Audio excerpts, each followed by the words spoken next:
Gente, que alegria, viu? Estou aqui com muita energia, muita gratidão a Deus e ao presidente pela confiança, presidente Lula, nordestino e conhece profundamente o que é prioridade para o seu povo, para a sua gente, em todos os recantos do Brasil. Eu quero agradecer toda a hospitalidade da governadora Fátima, em seu nome, em nome do Paulo, cumprimentar toda a sua equipe, certo? Em nome aqui do nosso querido Irandi, cumprimentar toda a equipe do governo federal. Estou aqui em nome do presidente Lula, tá? Para fazer o que ele me determinou, e não estou só, estamos enquanto equipe, certo? É o Ministério da Integração e Desenvolvimento Regional, a Casa Civil que coordena o PAC do lado ali do presidente. O presidente botou na mão de Costa para coordenar. A Agência Nacional de Águas, que está aqui acompanhando toda essa caravana nossa do Caminho das Águas, o Denox, o Banco do Nordeste, a Codevasf. Então, assim, todos e todas participando desse processo, porque é uma prioridade para o Rio Grande do Norte e é do Nordeste, é prioridade do presidente Lula, é prioridade do Brasil. A gente sabe o quanto isso é importante para a vida das pessoas. Eu cuido dessa área majoritariamente, a parte de infraestrutura, de certa forma de infraestrutura hídrica, é toda com a gente no Ministério da Integração, e outros colegas cuidam de outras agendas ligadas à agenda da água, mas essa da infraestrutura basicamente está 100% com a gente no Ministério. Eu quero cumprimentar também aqui os vereadores, os prefeitos, prefeitas, em nome do Iogo, tá? Sintam-se todos cumprimentados, deputados estaduais e federais, deputadas, muito obrigado. Tá? Não citar necessariamente os nomes aqui, todos já conhecem. E dizer que eu estou, mais uma vez, é a segunda semana que eu estou fazendo o Caminho das Águas, e eu comecei em Cabrobó, onde o São Francisco, né, coloca a sua água à disposição do eixo norte. E assim eu estou fazendo em todos os estados. Essa é a segunda semana e eu vou passar mês de junho e julho fazendo isso. O presidente Lula me determinou que visitasse tudo o que ele e Dilma já tinham feito e também o que está sendo feito agora pelo governo dele. E tem sido muito importante, porque o que já tinha sido feito pelo presidente Lula e pela presidente Dilma precisa ser cuidado, porque agora surgem mais e mais adutoras, ramais, túneis, barragens, e se você faz mais infraestrutura sem cuidar daquela que já está chegando quase 2 décadas, né? O presidente começou em 2007, decidiu em 2005 e tirou do papel em 2007.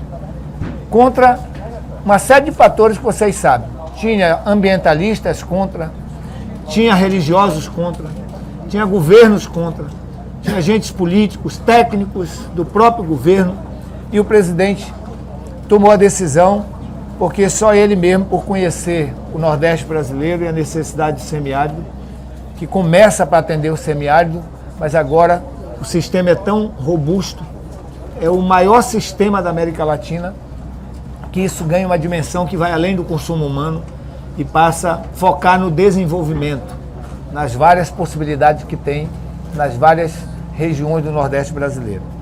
Então eu estou na segunda semana e vou seguir. E no Caminho das Águas, a gente fiscaliza a obra, a gente conversa com as empresas que estão fazendo, com o governo que está coordenando, a gente ouve prefeitos, ouve deputados, senadores, governadores e governadoras. Ouvimos também a sociedade, porque algum serviço que já chegou, a gente já está ali ouvindo o resultado, certo? E conversando com produtores e empreendedores. É realmente transformador esse processo e mais ainda o trabalho que nós estamos fazendo, porque vai dando condições de nós acelerarmos obras ou não deixarmos ter problema com cronogramas que estão, né, num curso bom, e às vezes quando tem alguma situação adversa a gente também ir para cima, porque às vezes tem. O Apodi foram precisos, né, muitos processos de desapropriação, e nós já consumamos tudo isso judicialmente, já tem mais de 80% pago, e foi preciso pactuar mais de 7 agrovilas, das quais 2 vão ser feitas ali lá no Cachoeira dos Índios, né? Vão ser feitas lá no Rio Grande, na Paraíba. Então tem também esses processos burocráticos que às vezes, mesmo tendo dinheiro, orçamento garantido, tem essas questões que a gente não pode passar também por cima do direito das pessoas, né? Para resolver de uma sociedade toda, tem que também garantir o direito daqueles. O certo é que a gente está fazendo um trabalho gigante, e isso é fruto do compromisso que ele começou lá em 2007. Ele deixou 90% de toda a transposição junto com a Dilma pronta em 2016, e houve uma desaceleração. Chegou ao ponto de, quando ele ganha a eleição, já estava quase tudo paralisado. Até o bombeamento daqui do eixo norte estava comprometido, porque uma das bombas já estava quebrada e parada na EBI 3, e a segunda bomba eu tive que parar em janeiro. Eu tomei a decisão de parar porque os técnicos chegaram comigo e disseram, olha, porque estava 6 anos sem fazer manutenção, inclusive estava tendo comprometimento na infraestrutura da estação de bombeamento. Nós tivemos que fazer toda a revitalização, fazer monitoramento por mais de 1 ano de todo o sistema, para poder estabilizar novamente e assim fazer a instalação das bombas e seguir o curso dos compromissos do presidente Lula. Então nós encontramos obras paradas, encontramos bombas quebradas, e o orçamento que o governo anterior, quero deixar bem isso claro aí, pode divulgar bastante, tá? Porque é verdade. E a verdade, ela tem que ser dita e repetida. O orçamento que o governo anterior fez e mandou para o Congresso Nacional não botou dinheiro, não botou recurso para as obras do Nordeste em segurança hídrica. Não tinha. Para sorte, avisaram o presidente Lula, e o presidente Lula, depois de eleito, foi para dentro do Congresso Nacional e fez uma proposta de PEC da transição e fez o convencimento dos deputados federais e senadores votarem a PEC da transição antes dele tomar posse. E ali ele já pedia recursos para várias situações, e dentre elas as obras de segurança hídrica no Nordeste. Depois disso, então já salvou 2023, para a gente retomar uma série de projetos, inclusive revitalizar as bombas da transposição. Depois disso, pegou o Rui Costa e foi construir o PAC, ouvindo os governadores. Quando ouviu a Fátima, disse, Fátima, dá 3 prioridades, ela deu 20 prioridades. O João Azevedo também, e assim foi. A gente brincava até com eles. Aí o presidente, mas eram só 3, mas a necessidade é isso. Resultado, quase 100% das prioridades de obra de infraestrutura hídrica o presidente botou no PAC. Foi muito raro uma ou outra, né, por alguma questão. Às vezes não tinha projeto, entrou no PAC, no Estado, fazer projeto. Às vezes era só a ideia, a necessidade sendo defendida, mas não tinha projeto, porque aí chega com o Rui, cadê o projeto? Não tem projeto. Ah, então não tem projeto, vamos perder tempo. Tão grande o compromisso do presidente Lula, que ele junto com o Rui disseram, vamos criar um status no PAC para a segurança hídrica de projetos. E se no primeiro ano foi executado o projeto, no segundo ano vira o status para obras. E aí já entrou orçamento para projeto, para depois entrar orçamento para obra. Então, é impressionante o compromisso dele. E assim nós estamos aqui, a Fátima já citou o Oiticica, que ele veio inaugurar, Traíras, que estava comprometida, foi feita toda a recuperação, certo?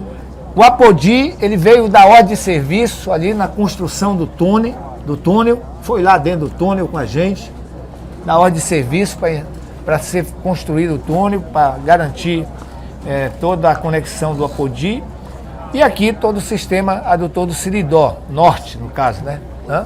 Oiticica, eu já falei, Siridó Norte.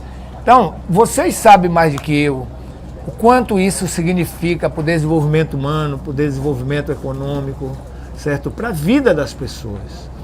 Eu vou dar 2 depoimentos aqui, porque eu acho que a gente aprende muito com as pessoas, com o trabalhador, com o morador, com o agricultor. E quando eu comecei o Caminho das Águas, Fátima, eu fui lá em Carabobo. Lá nós temos 2 bombas, uma está em manutenção e a outra está em funcionamento. O presidente agora deu ordem de serviço para fazer a duplicação, né? Aí eu converso com muita gente, encontrei um senhor e comecei a conversar com ele. Ele disse: ministro, eu tenho 17 anos nessa obra aqui da transposição. Quase o tempo que o presidente Lula lançou. Aí eu conversei e depois eu fiz uma pergunta para ele. Disse Arthur, o nome dele. Eu disse: seu Arthur, já é um senhor idoso. Seu Arthur, se o senhor tivesse que resumir em uma frase a importância da transposição de São Francisco, ele nem pensou rápido, ele só fez assim: é a diferença entre a vida e a morte. Porque por tempo mais de trás, estava todo mundo saindo do sertão, né? Da região seca, não era não? Sim. Aí contaram a história do Ceará, quando tinha 1 milhão de habitantes, que quase 40% foi a morte por conta da seca, né? Tendo até situações bem deprimente assim, em termos de condição humana. E aí ele disse isso, que era a diferença entre a vida e a morte. Aí ele disse: olha, meu pai, quando o presidente Lula lançou essa obra, meu pai disse que era mais uma promessa de político. Aí ele dizia, e eu dizia para o papai: não, papai, eu vou lhe entregar essa obra. Ele dizia, ele ia entregar a obra para o pai dele.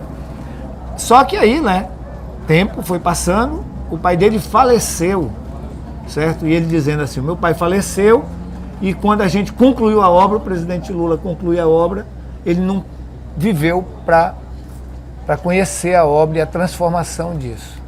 E ontem, também visitando o ramal do Salgado, eu fui conversar com um trabalhador. E aí o trabalhador, fiz a mesma pergunta. Aí o trabalhador, uma resposta assim de emocionar, aí ele completou. Ele disse: mas mais que meu emprego e de tantos outros, e a água chegando na casa das pessoas, eu quero dizer que eu tenho um filho que vai se formar daqui mais 1 ano e meio em médico. E ele estava ali trabalhando, em médico, por causa do ProUni, por causa da decisão do presidente Lula, e aí gravou um vídeo para o presidente Lula. Então, o presidente Lula é o presidente da água, do Luz para Todo, do ProUni, dos institutos federais de educação, que são transformador, certo? Do Pé de Meia, do Mais Médico, da farmácia popular, do Bolsa Família, do microcrédito. Então, se isso chega nas pessoas, as pessoas crescem.